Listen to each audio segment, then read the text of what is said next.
Presenting lion. इस कहानी की शुरुआत में एक बच्चे को दिखाया जाता है जिसका नाम सरू है। सरू अपने बड़े भाई गुड्डू के साथ ट्रेन में कोयला चोरी कर रहा होता है। दरअसल ये लोग बहुत गरीब हैं, इन्हें अपनी गुजर बसर के लिए चोरी करनी पड़ती है। ये दोनों ट्रेन से बहुत सारा कोयला चोरी करते हैं और उस कोयले को एक दुकान में बेचने के लिए जाते हैं। उसी दुकान में जलेबियां भी बन रही होती है। सरू अपने बड़े भाई से कहता है कि मुझे जलेबी खानी है। उसका बड़ा भाई कहता है कि एक दिन मैं तुम्हें जलेबी जरूर खिलाऊंगा। उसके पास इतने पैसे नहीं है कि वो अपने छोटे भाई को जलेबियां खिला सके। सरू कहता है कि एक दिन हम दुकान की सारी जलेबियां खरीद लेंगे। अब कोयले के बदले में थोड़ा सा दूध दिया जाता है और ये दोनों भाई खेलते हुए अपने घर वापस पहुंच जाते हैं, जहां पर सरू और गुड्डू की एक छोटी बहन भी है। ये तीनों अपनी माँ के साथ रहते हैं। सरू की माँ अपने दोनों बच्चों से पूछती कि वो दूध कहाँ से लेकर आए, लेकिन वो इस बात का कोई भी जवाब नहीं देते। उसी रात को सरू का भाई गुड्डू काम पर जा रहा होता है। सरू कहता है कि मैं भी तुम्हारे साथ काम पर चलूंगा। उसका भाई कहता है कि तुम मेरे साथ नहीं चल सकते क्योंकि काम पर बोरियां उठानी पड़ती है और इस काम के लिए तुम बहुत छोटे हो। सरू अपने सिर के ऊपर चेयर उठाकर दिखाता है, साथ ही साथ वो साइकिल भी उठाने की कोशिश करता है। सरू कहता है कि मैं कोई भी काम कर सकता हूँ। सरू की जिद करने पर उसके भाई को उसे अपने साथ ले जाना पड़ता है। ये दोनों के दोनों एक ट्रेन स्टेशन पहुंचते हैं। सरू अपने भाई गुड्डू की गोद में ही सो जाता है। उसका भाई उसे उठाने की कोशिश भी करता है पर सरू बहुत छोटा है, उसे बहुत नींद आ रही होती है। वो कहता है कि मुझे सोने दो। सरू का भाई गुड्डू उसे एक बेंच पर लिटा देता है और कहता है कि मैं कल सुबह काम कर वापस लौट जाऊंगा, तुम यहीं पर रहना। जाने से पहले सरू अपने भाई को कहता है कि जब तुम लौटोगे तो जलेबी लेकर आना। वो कहता है कि ठीक है। सरू कहता है 2000 जलेबियां। इसके बाद उसका भाई गुड्डू काम पर चला जाता है। कुछ ही देर बाद जब रात और भी गहरी हो जाती है, स्टेशन पूरी तरह से खाली हो जाता है। इस पूरे स्टेशन पर सिर्फ एक ही बच्चा होता है और वो होता है सरू। सरू वहीं प्लेटफॉर्म पर खड़ी एक ट्रेन में जाकर बैठ जाता है। कुछ ही देर बाद उसे नींद आ जाती है। सुबह जब उसकी नींद खुलती है तो ट्रेन चल रही होती है। सरू ये देखकर घबरा जाता है और ट्रेन में चारों तरफ भागता है। वो अपने भाई को आवाज भी देता है, साथ ही साथ वो ट्रेन के दरवाजे खोलने की भी कोशिश करता है पर दरवाजे पूरी तरह से लॉक्ड होते हैं। इसीलिए ट्रेन के कई बार रुकने के बाद भी वो ट्रेन से बाहर नहीं निकल पाता। ट्रेन की बोगी पूरी तरह से खाली है। सरू भूखा प्यासा इस ट्रेन में फंस चुका है। कुछ दिन का सफर तय करने के बाद ट्रेन कलकत्ता वेस्ट बंगाल पहुंच जाती है, यानी सरू के घर से 1600 किलोमीटर दूर। सरू मध्य प्रदेश के खांडवा डिस्ट्रिक्ट से है। वो स्टेशन पर उतरता है जहां पर बहुत ज्यादा भीड़ होती है। वो टिकट काउंटर पर जाता है और कहता है कि मुझे अपने घर जाना है, पर यहाँ पर सब बंगाली में बात कर रहे होते हैं। सरू को किसी की बात समझ में नहीं आती। वो वहीं स्टेशन पर बैठे अपने जैसे कुछ बच्चों के साथ जाकर बैठ जाता है जिनके पास कोई भी घर नहीं होता। और कुछ ही देर बाद यहाँ पर कुछ लोग आते हैं जो उन बच्चों को उठाकर अपने साथ ले जा रहे होते हैं। सरू किसी तरह से वहां से भाग जाता है और वो एक बार फिर से रात के अंधेरे में इस बड़े शहर में पूरी तरह से अकेला है। उसे बहुत भूख भी लगी होती है। तभी उसे देवी माता की एक मूर्ति दिखती है। वो देवी माँ को नमन करता है और देवी माँ के चरणों में जो प्रसाद होता है वो उस प्रसाद को खाता है। अगली सुबह सरू ट्रेन ट्रैक पर चल रहा होता है क्योंकि वो अपने घर जाना चाहता है। तभी यहाँ पर एक औरत आती है जिसका नाम नूर होता है। वो सरू से पूछती है कि तुम्हारा घर कहाँ है। वो कहता है कि गणेश तले। ये मध्य प्रदेश में इतना छोटा गाँव होता है जिसके बारे में किसी को कुछ नहीं पता होता। नूर उसे अपने घर ले जाती है, उसे खाना खिलाती है, नहलाती है। वो कहती है कल सुबह एक आदमी आएगा जो तुम्हारी मदद करेगा, वो तुम्हें तुम्हारी मम्मी से मिलवा देगा। अगली सुबह यहाँ पर रामा नाम का एक आदमी आता है। वो सरू की पूरी बॉडी चेक करता है और नूर को धीरे से कहता है कि तुमने बहुत अच्छे से काम किया। उन्हें ऐसी लड़के की तलाश थी। सरू को इन दोनों पर शक हो जाता है, इसीलिए वो मौका देखकर इस घर को छोड़कर भाग जाता है। सरू अपने कई दिन हावड़ा ब्रिज के आसपास गुजारता है। उसे हमेशा अपनी मम्मी की याद आती है कि किस तरह से उसकी मम्मी पत्थर तोड़ा करती थी और वो अपनी मम्मी की मदद किया करता था। सरू अपनी मम्मी से बहुत प्यार करता है पर अब वो यहाँ से 1600 किलोमीटर दूर है जिसके बारे में सरू को कुछ भी नहीं पता। सरू को इसी तरह से यहाँ पर 2 महीने बीत जाते हैं और एक सुबह जब बारिश हो रही होती है तो वो एक कैफे के बाहर बैठा होता है। कैफे के अंदर एक लड़का कॉफी पी रहा होता है और बाहर से सरू उसकी नकल उतार रहा होता है। वो लड़का बाहर आता है और सरू को कुछ खाने के लिए देता है। इसके बाद वो सरू को अपने साथ पुलिस स्टेशन ले जाता है। वो बताता है कि इस लड़के को बांग्ला बोली नहीं आती है, हिंदी में बात करता है। जब मैंने इससे पूछा कि कहाँ से है तो इसने बताया कि ये गणेश तल्ले से है। इस जगह के बारे में ना लड़के को ना ही पुलिस वाले को कुछ पता होता है क्योंकि ये मध्य प्रदेश में एक बहुत छोटा सा गाँव है। लड़का सरू से उसकी मम्मी का नाम भी पूछता है। सरू कहता है कि मेरी मम्मी का नाम अम्मी है। दरअसल उसे अपनी मम्मी का नाम नहीं पता होता। पुलिस उसके पेरेंट्स को ढूंढने की बहुत कोशिश करती है पर सरू के घर का, उसके गांव का, उसके परिवार का कुछ भी पता नहीं चलता। इसीलिए पुलिस उसे एक अनाथ आश्रम में भेज देती है। सरू 3 महीने वहां पर गुजारता है और 3 महीने के बाद सरू से एक लेडी मिलने आती है जिसका नाम मिसेस सूद होता है। वो सरू को बताती है कि पिछले 3 महीनों से हम तुम्हारी अम्मी को, तुम्हारे परिवार को ढूंढने की कोशिश कर रहे हैं पर कुछ भी पता नहीं चला। हमने न्यूज़पेपर में इश्तेहार भी दिया जिस न्यूज़पेपर को हर रोज 1.5 करोड़ लोग पढ़ते हैं पर इसका भी कोई फायदा नहीं हुआ। सरू कहता है कि मेरा घर यहाँ से बहुत दूर है, मैं अपनी अम्मी के पास, गुड्डू के पास जाना चाहता हूँ। मिसेस सूद कहती है कि हमने हर जगह तलाश करने की कोशिश की, अब इंतजार का कोई फायदा नहीं है। एक ऑस्ट्रेलियन कपल है जो तुम्हें अडॉप्ट करना चाहता है। वो बहुत अच्छे लोग हैं, उनके साथ तुम बहुत खुश रहोगे। तुम्हें ऑस्ट्रेलिया जाना होगा। इसके बाद मिसेस सूद सरू को अपने साथ अपने घर ले आती है जहाँ पर कुछ और बच्चे भी होते हैं। एक ऑस्ट्रेलियन कपल है जो तुम्हें अडॉप्ट करना चाहता है। वो बहुत अच्छे लोग हैं, उनके साथ तुम बहुत खुश रहोगे। तुम्हें ऑस्ट्रेलिया जाना होगा। इसके बाद मिसेस सूद सरू को अपने साथ अपने घर ले आती है, जहाँ पर कुछ और बच्चे भी होते हैं। मिसेस सूद सबको इंग्लिश के वर्ड, टेबल मैनर से सब कुछ सिखाती हैं और अब सरू को ऑस्ट्रेलिया भेज दिया जाता है, जहाँ पर मिस्टर जॉन और उनकी वाइफ सू, जिन्होंने सरू को अडॉप्ट किया होता है, उसे देखकर वो बहुत खुश होते हैं। सरू को ये अपने घर ले आते हैं। छोटे से मिट्टी के घर में रहने वाला सरू जब इस घर को देखता है तो पूरी तरह से हैरान होता है। साथ ही साथ वो बहुत गुमसुम भी होता है, क्योंकि ये देश, यहाँ की हवा, मिट्टी सब सरू के लिए पूरी तरह से नए हैं।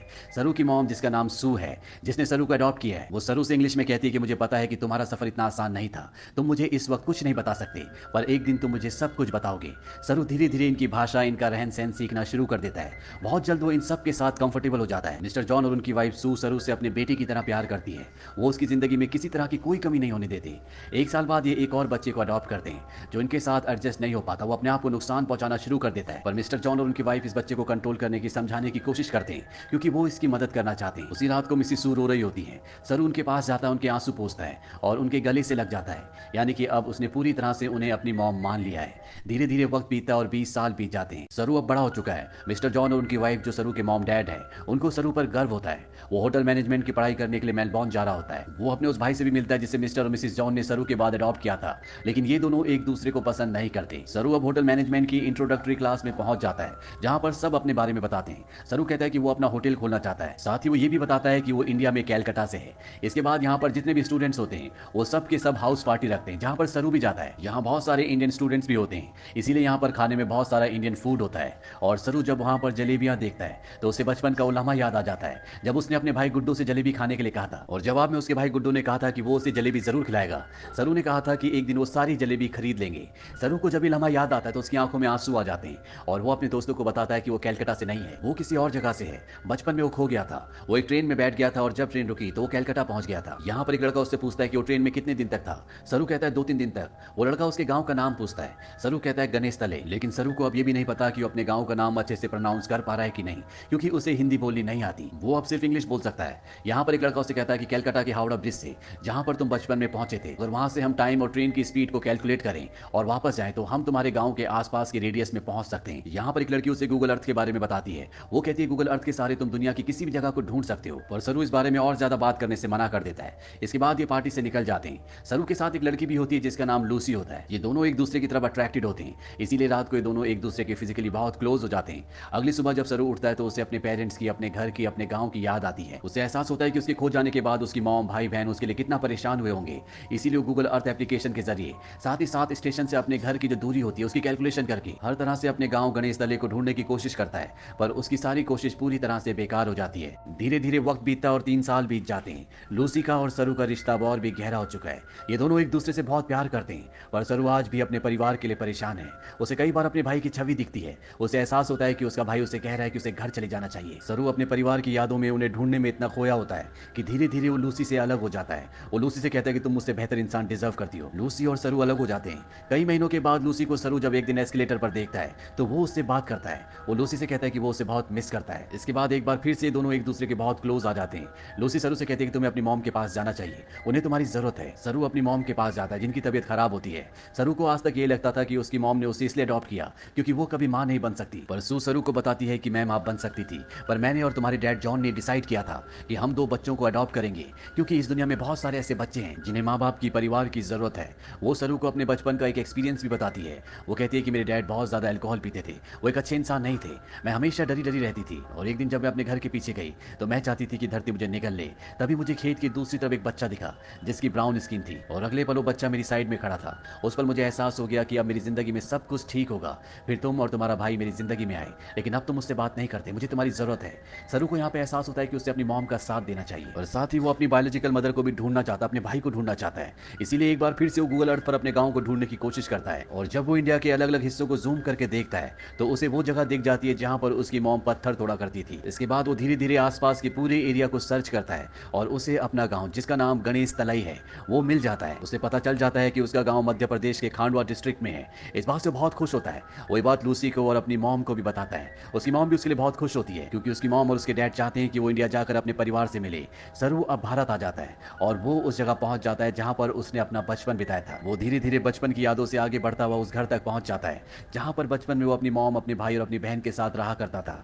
पर अब इस घर में कोई भी नहीं रहता। वो आस पड़ोस से पूछने की कोशिश भी करता है और उसकी भाषा किसी को भी समझ नहीं आती और ना ही अब वो हिंदी समझ सकता है। तभी वहां पर एक आदमी आता है जिसे इंग्लिश आती है। सरू उसे अपने भाई का और अपनी बहन का नाम बताता है। उससे पूछता है कि जो परिवार पहले इस घर में रहता था अब वो कहाँ चला गया, पर वो आदमी उसकी बात का जवाब नहीं देता, वहां से चला जाता है। पर कुछ ही पलों के बाद वो लौट कर आता है और सरू को इशारा करता है। सरू जब उस तरफ जाता है तो वो देखता है कि सामने से एक बूढ़ी औरत आ रही होती है और ये औरत और कोई नहीं बल्कि वो होती है जिसकी गोद में सरू ने अपना बचपन बिताया था। ये उसकी बायोलॉजिकल मॉम होती है। वो उनके गले लगकर बहुत रोता है। सरू की मॉम आज तक इस गांव को छोड़कर इसीलिए नहीं गई थी क्योंकि उसे यकीन था कि एक दिन उसका बेटा लौटकर जरूर आएगा। सरू की बहन भी यहाँ पर होती है। वो अपनी बहन को अपने गले से लगा लेता है, पर सरू अपने भाई से मिल नहीं पाता। उससे पता चलता है कि जिस रात वो अपने भाई के साथ काम पर गया था पर सरू को नींद आ रही थी, इसीलिए उसके भाई ने उसे बेंच पर सुला दिया था। और जब उसका भाई जा रहा था तो सरू ने अपने भाई से कहा था कि सुबह जलेबी लेकर आना। उसी रात को उसके भाई गुड्डू की एक ट्रेन दुर्घटना में मृत्यु हो गई थी। यानी कि एक माँ ने एक ही रात में अपने दोनों बेटों को खो दिया था। पर उसकी उम्मीद, ईश्वर पर उसकी आस्था थी जो इतने सालों तक वो अपने छोटे बेटे सरू का इंतजार करती रही। और आज 25 सालों के बाद उसका बेटा वापस लौट आया। सरू इसके बाद ऑस्ट्रेलिया में अपने मॉम और डैड को कॉल करता है। वो उन्हें बताता है कि मुझे मेरा परिवार मिल गया, पर इससे कुछ भी नहीं बदलता। आज भी आप मेरे लिए वही हो जो पहले थे। आप मेरे मॉम डैड हो। इसके बाद सरू उन सभी जगहों पर जाता है जहां पर वो अपने भाई के साथ खेला करता था और इन जगहों पर जाकर उसे अपने बचपन की याद आ जाती है जब वो इन्हीं रास्तों पर अपने भाई के साथ चला करता था। सरू को यहाँ पर एक और बात पता चलती है कि उसका नाम सरू नहीं बल्कि शेरू है, जिसका मतलब होता है लायन। अंत में हमें कुछ रियल फुटेज दिखाई जाती है जिसमें सरू के वो माँ बाप जिन्होंने उसे अडॉप्ट किया था वो इंडिया आते हैं। इंडिया में सरू की जो असली बायोलॉजिकल मॉम होती है वो उन्हें अपने गले से लगा लेती है। तो ये थी सच्ची कहानी सरू की। ऑफिशियल रिपोर्ट्स के मुताबिक पता चलता है कि भारत से हर साल 80,000 बच्चे गायब होते हैं, लेकिन उसमें से 1% भी बच्चे ऐसे नहीं हैं जिनकी किस्मत सरू की तरह हो। इसीलिए इस पूरी कहानी, इस पूरी फिल्म के जो हीरो हैं वो और कोई नहीं बल्कि मिस्टर जॉन और उनकी वाइफ सू है, जो अपने बच्चे पैदा कर सकते थे पर उन्होंने फैसला किया कि वो अपने बच्चे पैदा ना करके उन बच्चों को अडॉप्ट करेंगे जिनके पास घर नहीं है, ताकि उन्हें एक अच्छा घर मिल सके।